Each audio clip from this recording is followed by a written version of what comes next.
Hi guys! For this video, ang asosasyon nga akong giapilan ang SISOA or San Isidro Sari-Sari Store Owners Association nagpahigayon sa amuang kada ikaduhang bulan nga meeting nga ginabuhat sa asosasyon. Og kay ang sponsor karon sa snacks kay ang Purok Foreman maoning naa si Vice President Peter Balos nag-andam sila sa ilahang ipa-snack sa amua og si Christy Tunyakaw og si Ate Giging Banyares.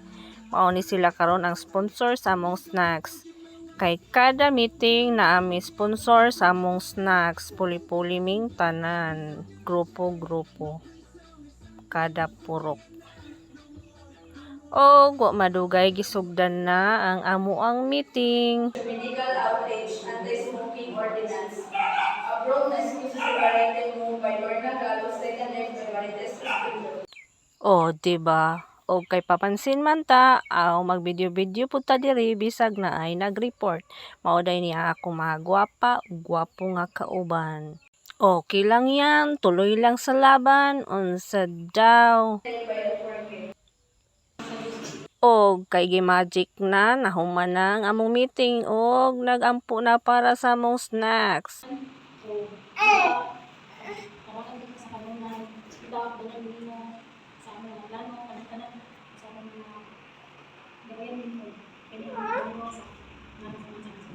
So mag-picture siya sa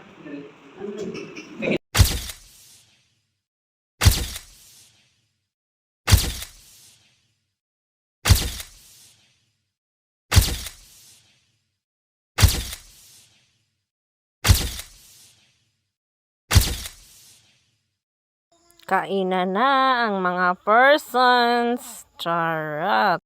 Salamat kaayo sa nag-andam aning snacks namo karon mao ang grupo sa Purok 4. Og mapasalamaton pud mi sa hapsay nga pagdala sa amo ang kagalang-galang na pangulo char. Bitaw walay char. Among pangulo nga si Cons Ariel Macahas nga giabagan pod sa amo ang vice presidente nga si Peter Balos. Hapsay kay ang utok sa mga miyembro kay hapsay man pud ang mga nagdala.